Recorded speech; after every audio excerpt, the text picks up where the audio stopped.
Magaatubangay ang Pilipinas kagang China sa tempranong abahin sang men's basketball competition sa Asian Games nga hiwaton sa Nagoya, Japan sa Septyembre. Pareho nga nabutang ang duha ka pungsod sa Group C sa linyara manang Bahrain kag Kazakhstan.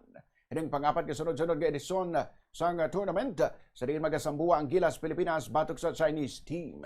Defending champions mo ang Gilas matapos nakuha maragtason nga gold medal sang 2023 sa Hangzhou, China. Ang among kampyonato among nagtapos ang 61 anyos nga paghulat sa Pilipinas si gold medal sa men's basketball sa Asian Games. Sang among edisyon nagatubangay ang China kag Pilipinas sa semifinal. Sa pagpanguna sang naturalized player nga si Justin Brownlee nalagas ang Gilas ang 20 puntos nga abanse sang Chinese players tubtob nga naangkon ang 77-76 nga kadalagan. Balantay ng basketball game sa Asian Games sa Septyembre 10 tubtob 20. Unang atubangon sang Gilas ang Bahrain sa Septyembre 11, ang Kazakhstan sa Septyembre 12, kagang China sa Septyembre 14. Top 2 teams lamang sa tatlo ka grupo, kagang duwa ka best third place teams ang mag-aabante sa quarterfinal.